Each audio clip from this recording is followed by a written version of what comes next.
Assalamualaikum warahmatullahi wabarakatuh. Apa kabar anak-anakku semua? Mudah-mudahan sehat semua.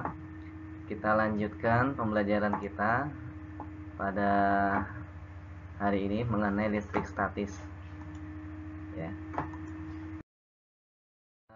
Bab listrik statis ini babnya masuk dalam kategori fisika ya, IPA fisika. Nah, ini dia standar kompetensinya, memahami konsep kelistrikan dan penerapannya dalam kehidupan sehari-hari ya. Adapun kompetensi dasarnya mendeskripsikan muatan listrik untuk memahami gejala-gejala listrik statis serta kaitan dalam kehidupan sehari-hari.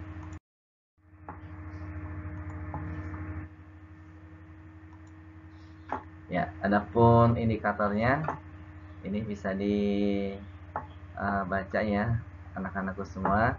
Satu, menjelaskan pengertian atom, menjelaskan bagian-bagian penyusun atom, menjelaskan teori atom, memberi contoh model atom, menjelaskan muatan listrik pada atom, menjelaskan muatan listrik pada benda, menyebutkan benda-benda yang dapat diberi muatan listrik, dan juga menyebutkan jenis-jenis muatan listrik yang dihasilkan. Ya, listrik statis. Jadi listrik itu secara umum ada dua, ada listrik statis, ada juga listrik dinamis. Ya, nanti di bab berikutnya yang dinamis. Yang bab sekarang adalah tentang listrik statis. Dari bahasa, secara bahasa statis artinya diam. Diam itu artinya tidak mengalir ya, atau boleh juga disebut listrik yang sifat kelistrikannya sementara. Jadi dia tidak mengalir terus-menerus ya. Jadi benda bisa bermuatan listrik, tapi sifat kelistrikannya sementara, tidak terus-menerus, tidak kontinu begitu ya. Nah, untuk memahami listrik statis ini kita perlu paham dulu tentang atom ya. Jadi atom ini bagian terkecil dari zat yang tidak dibagi-bagi lagi ya. Jadi zat di sini maksudnya benda mati ya, benda mati, bukan benda hidup ya, yang bagian terkecil yang nggak bisa dibagi lagi ya. Dari kata a dan tom ya, a dan tomos begitu. Beda dengan makhluk hidup ya. Kalau makhluk hidup bagian yang terkecilnya adalah sel ya. Jadi kalau benda mati atau zat itu adalah bagian terkecilnya atom. Ya, ini kalau kita lihat susunan partikel atom ya. Jadi atom ini misalkan pada benda padat ya. Misalkan kapur ya. Kapur kalau dibagi dua terus dibagi dua lagi terus ya sampai kapur tersebut tidak bisa dibagi, itu yang disebut dengan atom.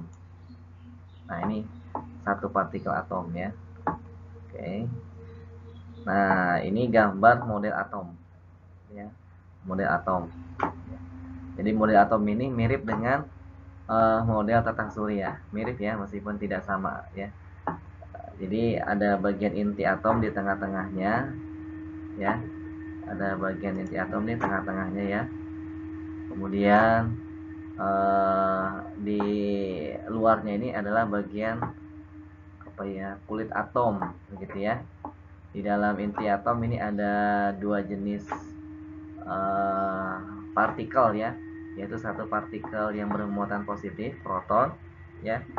Yang kedua partikel yang tidak bermuatan, neutron ya, atau netral ya, tidak bermuatan. Adapun di kulit atom ini ada elektron ya. Ada elektron. Elektron ini dia bergerak mengelilingi inti atom. Jadi dia bergerak. Sedangkan inti atom ini partikel-partikelnya diam, dia tidak bergerak. Begitu ya. Diam, tidak bergerak. Bahkan elektron ini nanti bisa berpindah ke kulit atom berikutnya.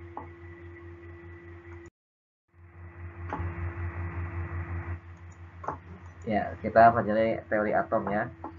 Jadi atom ini tadi sudah disampaikan di awal ya, ada proton yaitu partikel bermuatan positif, elektron partikel bermuatan negatif, dan neutron partikel yang tidak bermuatan. Bolehlah dibilang netral gitu ya. Proton dan neutron membentuk di inti atom ya, tadi sudah Bapak jelaskannya. Elektron ada di luar inti atom atau mengelilingi inti atom atau di kulit atom. Nah, atom ini terbagi 3 macam ya. Ada yang disebut dengan atom netral, gitu ya. Ini atom netral ya. Yaitu apabila jumlah protonnya ya sama dengan jumlah elektronnya. Ya. Jadi misalkan jumlah protonnya 2, maka jumlah elektronnya juga 2, maka disebut atom netral. Ya. Kemudian ada juga atom yang bermuatan positif, ya, yaitu apabila jumlah atomnya, jumlah protonnya, ya, ini lebih banyak daripada jumlah elektron, ya, jumlah proton lebih banyak daripada jumlah elektron, sehingga atom tersebut kekurangan elektron, ya. Jadi kalau ditulis misalkan ya, ini biasanya elektron pakai huruf E ya. Ini open nulis huruf E ini ya. Nah ya, kalau proton ini biasanya huruf P gitu ya, huruf P. Maklum ya tulisannya pakai elektrik ya.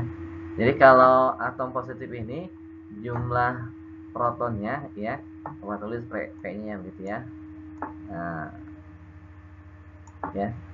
Kalau tadi netral mah sama ya. Kalau positif ini lebih besar gitu ya daripada jumlah elektron.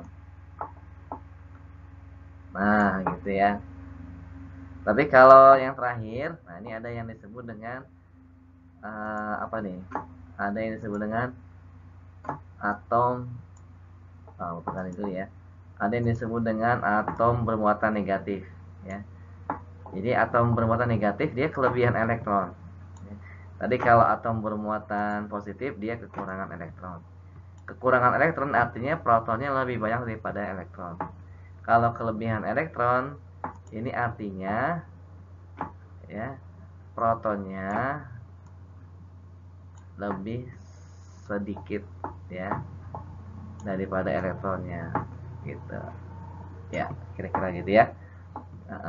Misalkan dalam suatu atom ini yang positif dulu ya, jumlah protonnya 10, jumlah elektronnya 8, berarti kan 8 lebih banyak daripada 10 lebih banyak daripada 8 ya, maka disebutnya atom positif karena kekurangan elektron ya. Kalau yang negatif misalkan jumlah protonnya 8, jumlah elektronnya 10, berarti kan 8 lebih kecil daripada 10 ya, maka disebutnya atom bermuatan negatif. Gitu nah ya, bisa dipahami ya insyaallah ya. Baik, model atom. Nah ini ya, satu atom hidrogen ya. Atom hidrogen ini ya, ini sebetulnya ada nanti di dalam unsur ya, tabel unsur ya dalam kimia. Dulu kelas berapa? 7 mungkin kalian pernah lihat tabel unsur ya. Ada namanya unsur hidrogen ya. Ini unsur yang paling sederhana ya. Nah, ini Bapak ulangi lagi ya.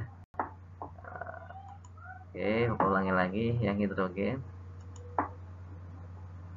Ya. Oke. Langsung aja deh ya. Tadi kalau hidrogen itu jumlah elektronnya 1, jumlah protonnya 1 ya. Nah, kalau helium ini jumlah elektronnya 2. Nih ya, ada 2 tuh di luar ya. Ada 2 ya. Oke. Nah, ini ada 2 kan. Nah, sedangkan jumlah protonnya juga 2 ini ya. Ini 1 proton ya, ini 2 kan. Oke. Jadi sama-sama 2 ya. Ini atom helium ya. Ini contoh juga atom normal ya, atom netral, tadi atom netral ya. Kenapa disebut atom netral? Karena jumlah protonnya sama dengan jumlah elektronnya ya. Jumlah protonnya sama dengan jumlah elektronnya, disebut atom netral. Coba kita lihat lagi yang lain. Nah, ini ada atom litium ya. Atom litium ini jumlah elektronnya 3 ya. Yang 2 ini berada di kulit pertama begitu ya. Ini kulit pertama nih ya. Ini kulit pertama. Maaf ya. Ini caranya kurang pas. Sedangkan yang satu lagi ada di kulit yang kedua. Nih kulit yang kedua gitu ya. Jadi mengelilingi gitu ya. Nah, ya. Jadi 2 di kulit pertama, 1 di kulit yang kedua. Begitu. gitu ya. Nah, ini Bapak hapus dulu ya, kurang bagus ini ya. Oke, sekarang satu lagi belum dihapus ya. Ya, jadi ini atom litium, jumlah elektronnya 3, jumlah protonnya juga 3 gitu ya. Ini juga masih atom netral ya. Kenapa netral? Karena jumlah protonnya lebih jumlah protonnya sama dengan jumlah elektronnya. Oke. Berikutnya muatan listrik ya. Kita pelajari muatan listrik. Ini dia ya. Tadi Bapak singgung di awal ya. Jadi elektron ini bisa pindah ya. Bisa pindah ke kulit berikutnya, bahkan bisa pindah ke atom yang lain ya. Misalkan atom apa nih, natrium ya, Na itu natrium ya. Atom natrium ini memiliki elektronnya 11 ya. Jadi dua ada di mana nih? Dua ada di kulit pertama gitu ya. Kemudian 8 ada di kulit yang kedua, 10 ya. Sisanya 1 ada di kulit yang ketiga. Ya. Sedangkan atom klorin ya, Cl nih, klorin ya, dibacanya klorin. Ini memiliki jumlah elektronnya ya, jumlah elektron dan jumlah proton sama ya tadi ya. Itu 17. Ya, 2 ada di kulit yang pertama, 8 ada di kulit yang kedua, dan 7 ada di kulit yang ketiga ya. 7 1 2 3 4 5 6 7 ya. Baik. Nah, karena jumlah elektron pada natrium di kulit yang ketiga cuma 1 ya. Karena sesuatu hal akhirnya dia loncat atau pindah ke atom klorin ya. Jadi yang tadi awal 1 di sini nih ya. Bapak kasih bulat ya. Pindah dia ke sini gitu. Jadi yang awalnya jumlahnya 7, setelah pindah 1 ke sini maka jadi 8 gitu ya. Maka jadi 8. Ini contoh misalkan pada atom natrium dan klorin ya. Jadi Na plus 1 ya, Cl min 1 ya. Jadi ini Na plus 1 kelebihan 1 elektron, ini Cl min 1 kekurangan 1 elektron. Nah, ini keterangannya. Jadi atom natrium kehilangan elektron ya. Natrium kekurangan elektron dan natrium menjadi bermuatan positif gitu ya. Oke. Yang berikutnya, sedangkan klorin menerima elektron ya, sehingga klorin bermuatan negatif. Ini harusnya negatif ya. Oke, berikut teman-teman anak-anakku semua, muatan listrik pada benda. Oke ya, muatan. Nah, ini masuk ke materi listrik statis ya. Tadi di awal Bapak sudah jelaskan listrik statis, listrik yang tidak mengalir, artinya sifat kelistrikannya sementara ya. Benda tersebut akan bermuatan listrik tetapi tidak selamanya. Misalkan pada penggaris ya. Ini waktu di SD lah, Bapak yakin sebagian ya dari kalian sudah ada yang praktek ya. Jadi misalkan penggaris plastik ya, digosok-gosok ke mana? Ke rambut ya. Kemudian ada bulu ayam atau misalkan kertas-kertas yang kecil ya. Maka bulu ayam ini atau kertas yang kecil ini akan tertarik ya, akan menempel pada penggaris plastik ya. Apakah selalu menempel, selamanya menempel? Tidak ya. Nanti seiring berjalannya waktu maka bulu ayam ini atau kertas-kertas ini akan jatuh kembali. Nah, ketika bulu ayam nempel, maka penggaris plastik ini bermuatan listrik. Tapi ketika bulu ayamnya terjatuh kembali, maka penggaris ini tidak bermuatan listrik. Ya. Nah, ini ya prosesnya. Nah, gitu ya. Oke. Yang awalnya tadinya netral ya, setelah digosok-gosok dengan kain wol ya, jadinya bermuatan negatif ya. Awalnya netral ya, ini tinggal muatan negatif aja nih. Oke. Oke. Jadi penggaris plastik yang awalnya netral setelah digosok dengan kain wol menjadi bermuatan negatif. Kenapa dia bermuatan negatif? Ini dia ya. Sebab penggaris plastik yang digosok dengan kain wol, maka penggaris plastik akan menjadi bermuatan negatif karena elektron pada kain wol pindah ke penggaris plastik. Jadi misalkan tadi kain wol ini elektronnya ada 2 ya. Plastik misalkan awalnya ada 6 ya. Begitu digosok-gosok maka pindah elektron yang 2-nya ke penggaris plastik ya. Jadi nanti kalau ada soal ya di ujian atau di ulangan ya penilaian, mengapa penggaris plastik yang digosok dengan kain wol menjadi bermuatan negatif? Nah, ini jawabannya, karena elektron pada kain wol pindah ke penggaris plastik. Kenapa yang pindah elektron bukan proton yang pindah? Karena tadi proton berada di inti atom ya. Jadi proton bersama dengan neutron dia tidak pindah, tetap di dalam inti atom. Yang berpindah-pindah itu adalah elektron ya. Itu nah ya. Berikutnya kaca. Nah, kaca awal netral nih ya, awal netral ya, awal netral. Bukan lagi ya. Kain sutra. Kalau tadi penggaris dengan kain wol, kalau kaca pasangannya dengan kain sutra ya. Kaca yang netral, kain sutra juga netral ya. Ini Bapak hapus lagi nih ya, biar jelas ya. Nah, ketika digosok-gosok, nah digosok-gosok gitu kira-kira ya.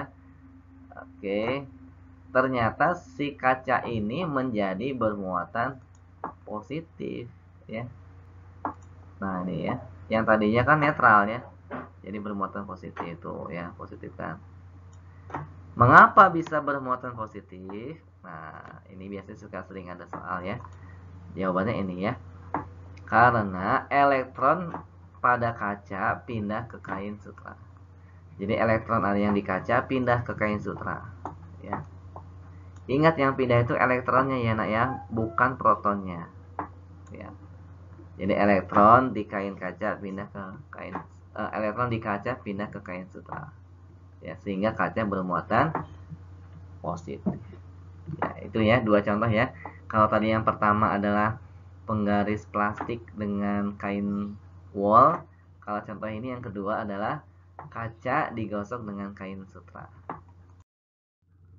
Oke, berikutnya interaksi antara muatan listrik ya. Ini kita lihat ya, kaca plus. Nah, kalau muatan listriknya sejenis, misalkan plus dengan plus akan ditolak ya. Jadi kalau sejenis akan ditolak ya. Ini sudah sunatullah ya. Kalau muatan sejenis akan ditolak ya. Bagaimana kalau yang berbeda muatan ya? Misalkan tadi plastik kan negatif, kaca positif ya. Setelah digosok-gosok tadi ya, kita lihat, oh ternyata kalau yang berbeda muatan maka dia akan saling tarik menarik ya. Ini interaksi antara kedua muatan.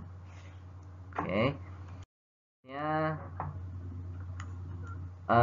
Hukum kolom. Nah ini ya hukum kolom.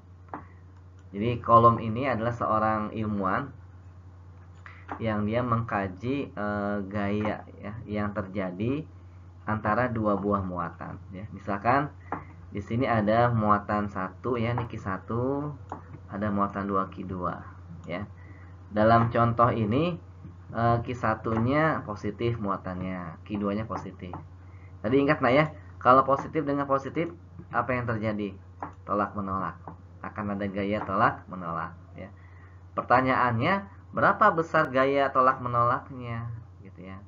Atau kalau dia misalkan sejenis, beda jenis, berarti kan tarik menarik ya. Berapa sih besarnya gaya tarik menariknya? Nah, itulah yang kemudian dikaji oleh kolom gitu ya. Sehingga kolom ini mengeluarkan sebuah hukum ya. Jadi apabila ada dua buah muatan yang memiliki jarak ya, muatan itu disebut Q1 ya. Nah, Q itu lambang muatan ya.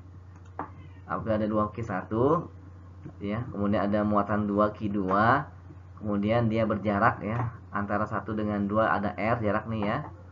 Oke, ini ada jarak nih R. Maka kedua partikel ini, partikel bermuatan ini akan tolak menolak. Yang Q1 akan ditolak ke kiri begitu ya. Yang Q2 akan ditolak ke kanan. Ya. Tapi kalau ini dia ya. Tapi kalau muatannya berbeda jenis ya. Tadi sebagaimana yang sudah diperagakan sebelumnya ya. Misalkan Q1-nya positif ya, Q2-nya negatif ya. Ini Q1-nya positif ya, Q2-nya negatif. Maka dia akan tarik menarik. Gitu ya. Maka dia akan tarik menarik ya. Besarnya gayanya ini dia ya. Akan tarik ke kanan yang Q1, yang ke kiri akan tarik ke kiri ya. Jadi ada tarik menarik di sini ya.